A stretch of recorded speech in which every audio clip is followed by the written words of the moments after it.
The Bible talks about rightly dividing the word. What does that mean? To rightly divide the word. Correct meaning of it. Partially. Anything else? What else could that mean? To rightly divide the word. I guess it means to know what it's really saying. Right? Well, to rightly divide the word is what we are trying to do in this series of studies. To understand what parts of the Scripture actually apply to us today, what parts of the Scriptures we need to learn so we can understand the parts that apply to us today. So we're studying the Old Testament for the rest of this year at least, trying to learn how it brings us to Christ. The Bible makes it plain. The Old Testament was given to lead us to Christ. The implication is what?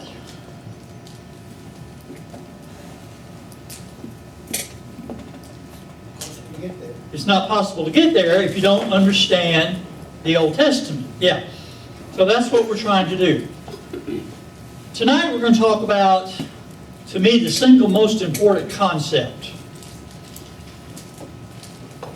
And that is, how in the world did God save a Jew? How could God save someone under the old covenants? With the promise of the new covenant, it covers, backdates it. Okay? It's a real complicated subject. And once I finally got it through my thick skull, then everything began to make sense. Until then, I couldn't work things out. So that's where we are. Like they say, Jesus is the answer. Jesus is the answer. So what's the old covenant got to do with the new covenant? What's the point, And what's that got to do with the Jews, and how could they be saved? Paul say that, in referring to Abraham, he was justified by grace, meaning that was how he was saved? Okay.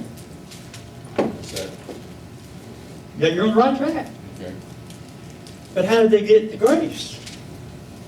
faith? Okay. Yes. That's a very interesting concept. Oh, it's huge. Mainly is because I keep hearing him ringing in my ears that Jesus nailed the old one to the cross. Yeah. That's gone. It's gone. Okay, so we have a totally new one. Okay, so really we're not even in the concept of what. Oh, no. There was grace in the Old Testament. Right.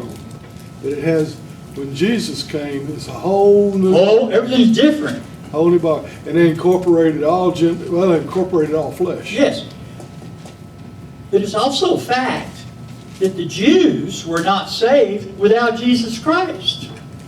That's the point. But he hadn't even been born yet. So how in the world could God save a Jew 1,500 years before Christ even showed up? Well, yes. God is an infinite personality in all places, All right. all times, at the Okay, same for time. one thing, he lives everywhere at once. So, That's true. That's Jesus part had of already it. died on the cross. That's part of it. according to him, so. All right, so we're going to tackle this subject tonight. It may take us 6 weeks to get it, but we're going to work on it. When man sinned, what was the consequence? Yeah. Death. Yeah. Death came upon all humanity, in the entire universe for that matter. Everything's going to die. So God had to come up with a way to save us, even though we were under the sentence of death, the penalty of death. How in the world could God... Now, His own law says the most basic principle in the universe is, if sin occurs, death must follow. And God cannot break that law. He can't ignore it. He can't say, wow, this person is so wonderful, I'm just going to forget. No, He can't do that. God cannot break His own laws. So how in the world could God arrange to save us when we have all broken the law. We've all come under the sentence of death. God can't just overlook. He's not like the president. He can't just write a pardon. There's got to be something taken care of. All right, so God began moving through history.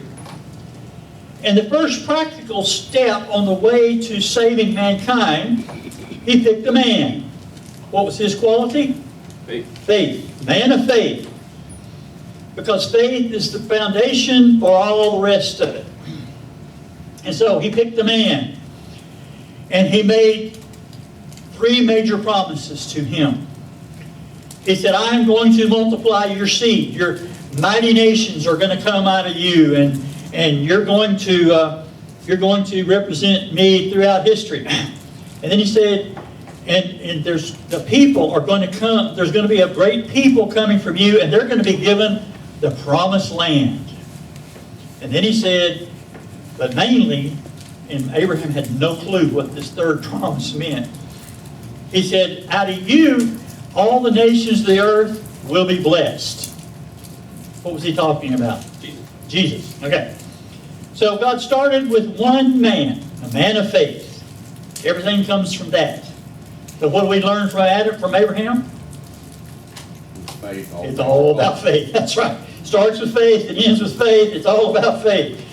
So that's what we learn from Abraham is, do you trust what God said? When God said, I want you to take your own son to this mountain, cut his throat, burn him up, Abraham didn't argue. He said, okay, why? Because he trusted God. Because he trusted God. He said, God wouldn't ask me to do this if he didn't have a good reason. Plus, God's already told me this son is going to have children. Therefore, if I kill him, what's got to happen? God says, he says, God's got to bring him back to life. To me, that's the supreme act of faith in the whole Bible. Because at this point, nobody had ever been brought back to life. And for Abraham to logic, God didn't tell him that, but for Abraham to reason, God told me this child is going to have kids. If I kill him, God's got to bring him back to life. That is astounding to me. So no wonder God said this is a man of faith. All right. Last week we talked in detail about the covenant that God made with Abraham. He cut the covenant. The word covenant means cut. And he promised Abraham with every fiber of his being, I'm going to do what I'm telling you. You are going to have children. And they're going to be part of my plan. And then God needed a people. The chosen race. And again, they weren't chosen because they were smarter or wiser or more righteous than everybody else. They were chosen for one job. To get Jesus on the earth. To bring the Messiah to the earth. And then we saw in Genesis where Judah was given a special blessing by Israel. And he was told that from your tribe is going to come the promised king, the Messiah. And everything's going to be set right. The Messiah is going to bring the promise of God back to the earth, and we're going to put everything back the way it was supposed to be in the start, and man blew it, and that's the promise made to Judah, that the king would come out of Judah. God then allowed the people to go into slavery in Egypt to teach them some important lessons, and we saw all the many things that came out of that. And then God delivered them from Egyptian slavery, brought them across the desert to the promised land. And we saw all the imagery that represents to God and to us. Okay. Now remember, reconciliation means to restore the relationship. When we sinned, we broke it. It's just like if you get a divorce, the relationship is broken, and then you can get back together and reconcile. And that's what God is wanting us to be reconciled back to Him. And so all this massive plan that we're looking at, and we're talking roughly 2,000 years to work this out. From the time of Abraham down to the coming of the Messiah was roughly 2,000 years. So God worked a lot. Now, tonight I want to spend most of our time talking about that first covenant. What was the basis of the first covenant? law. God said, all right, here are the rules. He gave them 10 commandments, and then he gave them 604 more. So the Jews had over 600 rules and regulations to follow. Now again, the question is, how is a Jew saved? How many of those rules did he have to keep to be saved? Every one. The purpose of the law. Okay, that's the key here. You know, the Jews got the idea, we got to keep the rules. They didn't understand.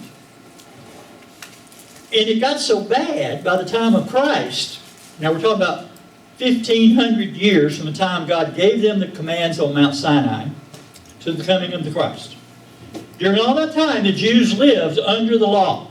To them, the law was the most important thing in the universe, keeping the law. But after a while, what did they figure out? We can't keep it. We cannot keep it. So some of the rabbis actually came out with the brilliant idea, we can't keep all the rules. We can't even keep all the 10 commandments. So maybe we can keep one. God will save us. To me, that's real optimistic thinking. You got 614 rules, but if we just keep one, maybe God will save us.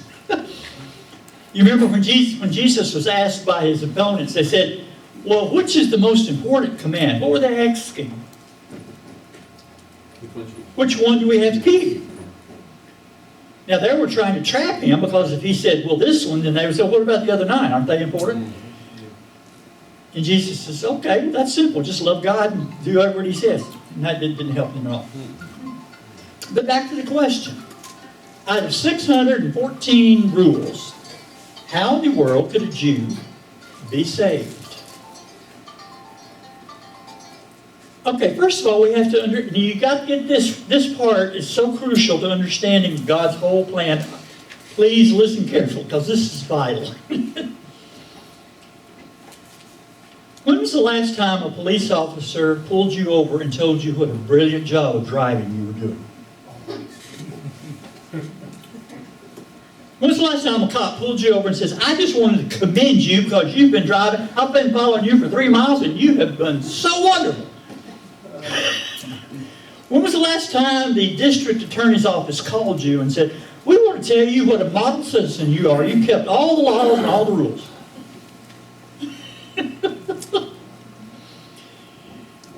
Was it last night or the night before you and I were driving on 29th, and at one point you go through a red light and there's 2 lanes, and then about 100 feet it veers to 1 lane on post, okay. And there's a sign that says merge now. Right lane merge to the left. All right, we were driving along behind a cop, police car. And there was a guy that went through the light with all of us. 2 lanes to go through the light, and then it starts to veer over. Well, this guy was right beside the cop. I don't know if he saw him or not. Probably didn't. It was dark. But it was obviously a police car if you just looked at it. It was one of those big boxy ones, you know. Well, this guy, as it gets to where it merges, speeds up and jumps right in front of the cop. They always do that. They always do that. I know. That light, they Yes. always do that. Yes. And the cop had to hit his brakes to keep from bumping the guy. So the cop hit his lights and pulled him over. And my wife applauded. She said, yeah, he deserved it. You invite the cop back for that? Yeah. So what's the point of that illustration? If the cop has never told you what a brilliant job you're doing driving, but he pulls the guy over, what's the point? You're only going to hear from him whenever you've done something. You're only going to hear from him when you do what? When you break a law. He broke a law. He was driving, I don't know if they call it reckless driving or careless driving or stupid driving or whatever it was. Cut off a cop. Cut off a cop driving. Yeah. The only time I ever got stopped I was driving too fast one time and got pulled over. Another time I ran a red light and I ran a stop sign and got pulled over. The only times I've ever been pulled over is when I was breaking the law. I've never had a cop pull me over and tell me how brilliant I'm driving or how good looking I am, you know. So what's the purpose of the law? When you're wrong. To tell you when you're wrong. The law doesn't tell you when you're doing great. It tells you when you're wrong. What about the law of Moses? Same thing. The law of Moses was put into effect to control your behavior. It was not to commend you for doing so wonderful.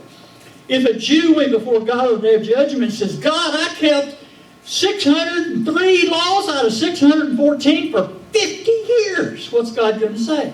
They're supposed to do. What about those others? Well, he's going to say that's what you're supposed to do. You don't get credit for keeping the rules. The rules aren't there. The first covenant never meant to save a soul. That was not its purpose. It had nothing to do with salvation. What was it for? To show us that we needed. To show us when we break, yes, to show us when we break the law. And to control our behavior, to tell us how we're supposed to act toward people and legal systems. That's right. We take it for granted now, but if God had never told them those things were wrong, they wouldn't know that God thought those things were wrong. God said, when you dig a hole and your neighbor's ox falls in the hole, you're responsible. You know, He told them how to handle marriage situations and who you can marry and who you can't marry. And He told them how to pay their bills. And He gave them all these rules. Not one of them was designed to save a soul.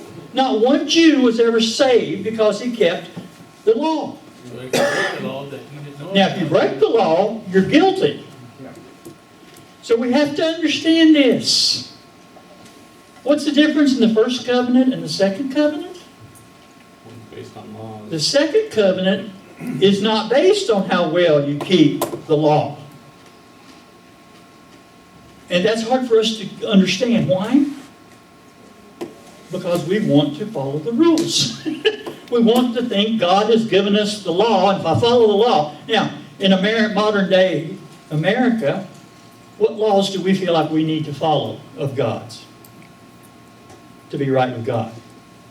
Just talking about average American or like? Yeah, if you're any Christian, any person claiming to be a Christian. Oh, no, don't murder. Don't murder, don't, yeah. And then what are some of the positive things I should do? Love people. Love people, be kind to people, go to church, pray to God, read my Bible, give to the church, and things like we tend to think, I'm a good Christian. Why? Because I do all those things. And again, what do I have to understand? You're supposed to do all those things. You're supposed to, that's not going to earn you, you're not going to stand before God and say, God, I am so good. Man, I am so wonderful. Look at all the great things I did. I converted 27 people to the Lord. I gave $4.7 million to the poor and to the church. And I went to church every time. I only missed 3 times in my 45 years. God, I'm really good. And what's he going to say? He's going to say, I never knew you. He's going to say, I never knew you. That doesn't save you a lick. This guy over here who committed 248 crimes, he's going to heaven. Because he didn't depend, yes. Well, that's why it's so important we study this. Yes. To know how bad of a situation we got put into with sin when it happened. Yes. How catastrophic that was. Yes. We have to understand that only one powerful enough to save us is God. We Yes. can't save ourselves. There's nothing we can do Yes. to save ourselves. Only God can do it. So. Yes. Let's say a guy goes out here and he's speeding. And he drives through a school zone and runs over a 6-year-old and kills him. He's put in prison. He gets out in 15 years and he goes to the mother of that child that he killed. And he says, okay, I killed your son. That was terrible. I did my time. Now you have to forgive me. What's she going to say? Where's my gun? Well, you're slap in the face. Fat chance of that, yeah. He says, well, tell you what, how about if I agree to mow your grass for free for the rest of my life? Will that earn your forgiveness? Won't change enough. Doesn't change the, how is he going to get her forgiveness? She gives it to him. If she chooses to give him forgiveness. In other words, you cannot earn salvation is the whole point. In other words, he has to throw himself on her mercy. Yes, sir. Yes. And beg. I am so sorry. I did horrible. Please forgive me. She might. Just like we have to throw ourselves on God's mercy and beg Yes. for his forgiveness. Yes. I do not stand before God on the day of judgment and say, God, let me tell you about all the wonderful things I did. I put up with Pam Ison. That ought to be worth a lot. God's going to say, well, despite all her faults, you still had to. See? She has hostile feelings.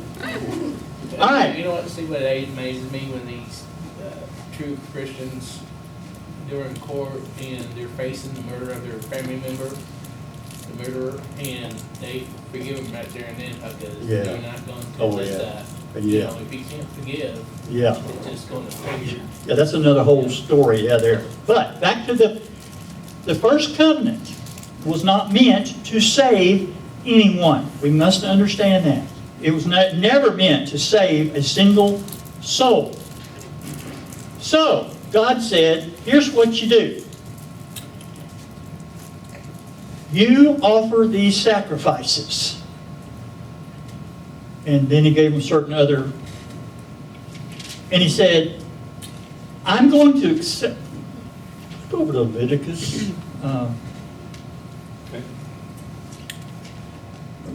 I don't remember if it's chapter 1 or 2 where he talks about when you sin.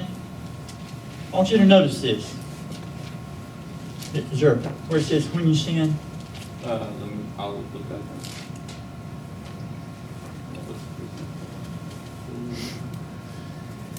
Leviticus is the number one book Yeah. for giving all the rules. Okay, here it talks about when you sin. Well, this is talking about the purification of a son or daughter.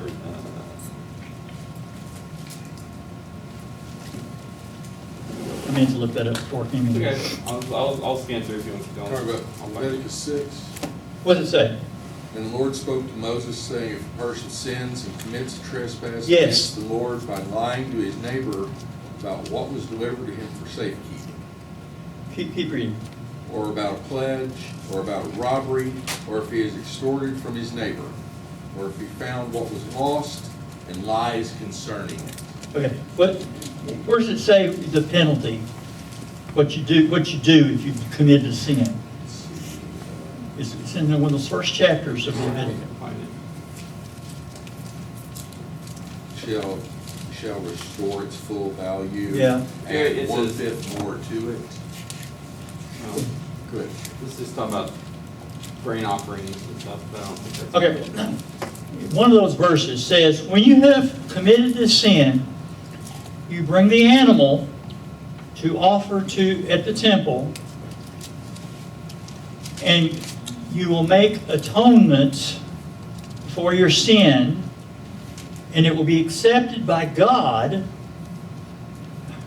It's verse 4. Chapter 6, verse 1. Okay, read that. Verse 6 says, then he shall bring to the priest his guilt offering to the Lord, a faithful a ram without defect from the flock, according to evaluation for guilt offering. And the priest shall make atonement for him before the Lord. The priest shall make atonement, And he will be forgiven. and he will be forgiven. Now wait, we just said that the law never saved anybody, but that says if you commit a sin, the priest will make an atonement sacrifice for you, and you will be forgiven.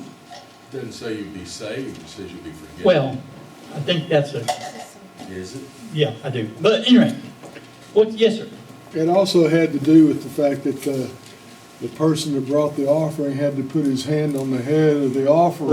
Right. Then the Almighty would forgive him of his sin. Okay, but now here's the point I'm trying to make. The Hebrew writer says later on, the blood of bulls and goats cannot forgive sin. But Leviticus says the blood of the bull offered forgives your sin. That's a contradiction, unless we understand what's going on. But it Yes, said that God accepts your offering, but then you gotta kill it. okay.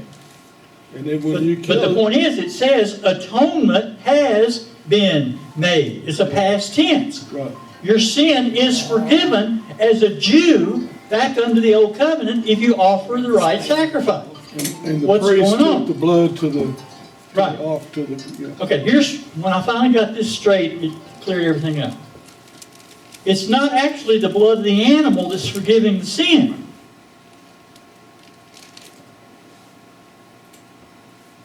Later on, in the New Testament, the Hebrew writer makes this plain. And this is why you have to study the Old Testament before you read Hebrews, or it makes no sense. The blood of the animal could not forgive the sin. Only the blood of Christ can forgive a sin. So what did God do with the blood of the animal? He applied Christ's blood to that. He Yeah. applied Christ's blood. Now, I think as April said earlier, it was how'd you put it?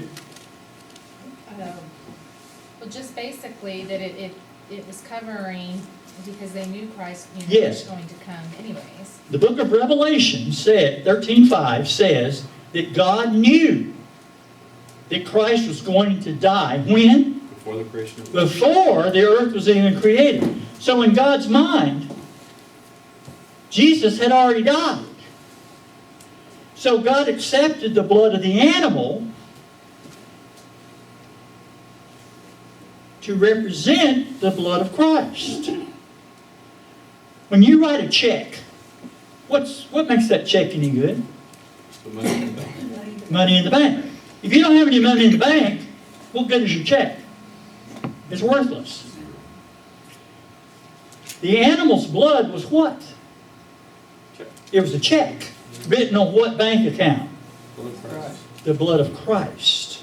God cashed that check and forgave the sin, but it was only based on what? That Jesus had to That Jesus was going to die, or in the mind of Christ, had already Yeah, died. it's like God is infinite. He's in all time. Yeah, God existed throughout all time at one time. So the blood of the animal had to be given, but the blood itself could not forgive a sin. Only because it represented, in God's mind, the blood of Jesus Christ. Yes? It also seemed like it presented a kind of a covenant, because Yes. he had to be Yes. cutting this Yes, sir. sacrifice into many Yes, pieces. sir. Yes, sir. It's all part of the same Yeah, he concept. had to Yes, cut it sir. up. The first covenant, remember, was a shadow of the reality of the new covenant. The fact that Christ was going to die gave validity to the first covenant. If Christ had decided, I don't want to go to the cross, what would have happened to all those checks? Every single one would have bounced. Not one soul, not one Jew, Abraham included, would have ever been saved. They offered the animals as a down payment on the reality of Christ. And God accepted it because He knew for certain that Christ was going to die. Therefore, He could forgive the sin of the Jew 1,500 years before Christ lived. Because, like Jeff said, He does not live in time. He lives outside of time. Well, I don't want to go down the rabbit hole too far, but we know that's the case because you say in the Bible, well, the Bible doesn't really say that specifically, that God lives in every time and all at the same Right. time. But He promises eternity, and He wouldn't promise if He wasn't certain. So He Well, has yeah. to exist in all That's eternity. exactly right. Think about that. That'll hurt your brain Yeah. to think about. And His name actually means the eternally existing one. He exists throughout all. But the point is, the way the Jew was saved was not by the blood of the animal, but by the blood of Jesus. But the animal was all he had. And God accepted it as a down payment on his sin, and the check was cashed when Christ died. And that's the amazing But thing. before the animals, you believe we were saved by whatever law you Yes. were under? Yes. Okay. Yes. And when Pam read that, who is the priest? Whoever the priest was that you took your animal to. Okay.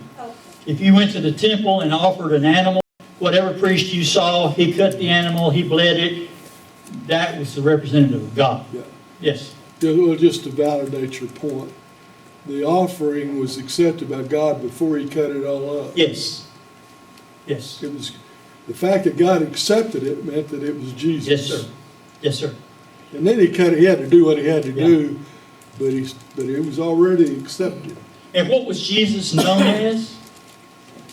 Lamb. The Lamb. What's the significance of that? He was the sacrificial lamb. So the Jews understood that. To us, that doesn't make much sense. What do you mean Jesus is the lamb? Jesus died on the That goes cross. back to the Passover, really. Sure.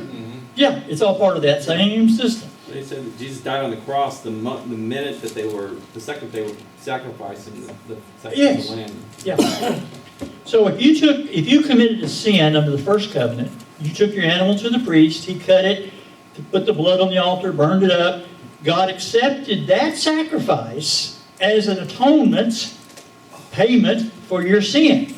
But the only thing that made that animal's atonement valid was what? That Christ was going to die. And God applied the blood of Christ backward. That's the reason why, in my opinion, the whole concept of the law of Moses started at the Passover when the blood was put on the top. I All agree. were saved right then. I agree with that, yes. Rolling the sins forward, yeah. That's actually a misnomer. Yeah. The sins weren't actually rolled forward.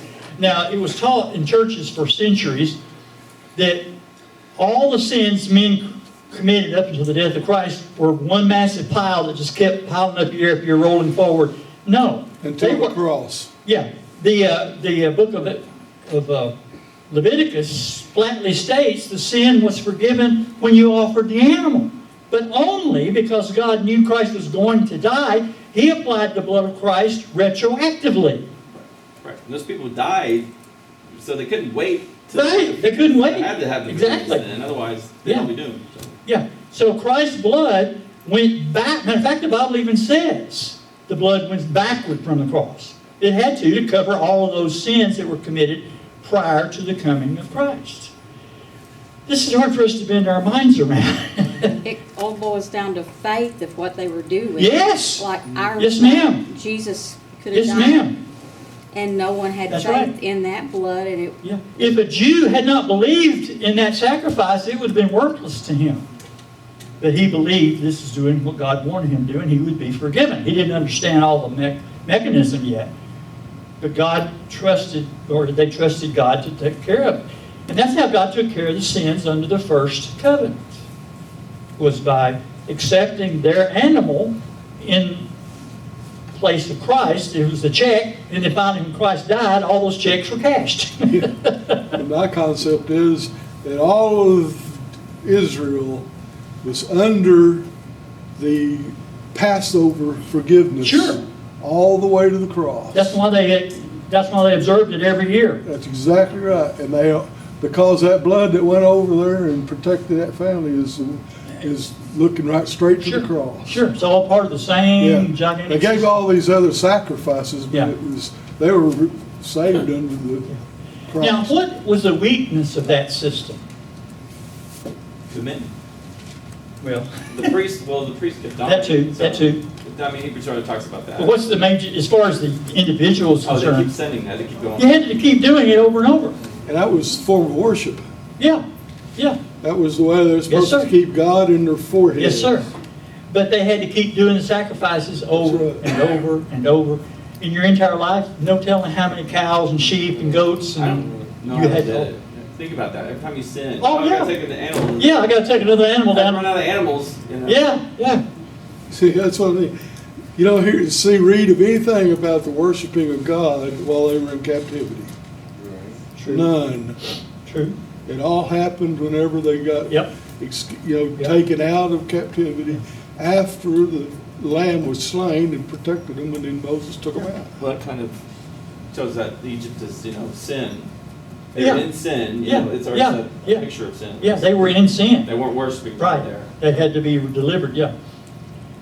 So, when we realize the advantage we have under the new covenant, first of all, you and I are not going to be judged by how many of the rules we keep. So naturally, what's some legalist going to say? Rule You keeping. don't have to worry about that. Well, if it doesn't matter how many rules I keep, I just do what I want. Yeah. And Paul says, no, God forbid, what a foolish idea. Paul had to deal with that in the book of Romans, because he brought this whole idea up, and some of those Jews says, well, in that case, we don't have to do anything. God said, oh, no. I think that the way Christendom has evolved after the falling away is they all the falling away came to that same conclusion that the Jews did. I think you're right. One thing you got to do, have faith in Christ. That's it. Once saved, always saved. Yeah, you can't sin. Yeah. Just like the Yeah. priest. Okay, now again, why do you and I do what the Scripture says if that's not what saves me? If keeping all the rules, if going to church so many times, and giving so much money, if that's not the thing that actually saves me, why should I do it? Trying to be pleasing to God, but they Yeah. Gratitude. It's gratitude, it's faith, it's wanting to please Him. For me to tell God, well, I know you want me to do this stuff, but it doesn't save me anyway, so why should I bother? Yeah. That's not going to cut it. It's like the Reader's Digest version is that Adam became unrighteous, and Jesus is the second Adam. He was righteous. Yes, And as Adam made flesh, Jesus made spirit. yes. So why do you and I do what's right? Because we're led by the want to. Spirit. I want to. That's right. Out of gratitude, out of love. Not because I feel like, well, if I don't go to church a certain number of times, or if I don't give a certain number of money, if I don't, then I'm going to hell. That's not the way we look at it. Christians cannot look at it that way. That's earned salvation, and that won't cut it. The reason you and I do what's right is because we want to. We love the Lord. Why do I give my wife a birthday present or a anniversary present? You're sleeping inside. Sir? God, I want to sleep on the couch. No. But I don't say, well, here's your present. I have to give it to you because I married you. It's because you're righteous. I give it to her because I love her. You're righteous. You love it. And why do we give the Lord our obedience? Because we love it. Because we love Him. We want to please. Yeah, it's not about, well, I got to do all this. A lot of people go to church and they check off the boxes. Okay, I went to church 3 times this month. I took the Lord's Supper. I sang 17 songs. I gave 20% of my income. Okay, I checked all the boxes, therefore I'm saved. No, It's just like that Pharisee who was saying. that's exactly what a Pharisee would do. Yes. Yeah. I'm not like the sinner. Yes, you and I do what's right because we want to. We can't help ourselves. We love the Lord so much. But it's not about, okay, what do I have to do to be a Christian? Don't go there. That's not going to cut it. My stars, time is over. And you're having fun. We'll pick up there next time. This is just getting good.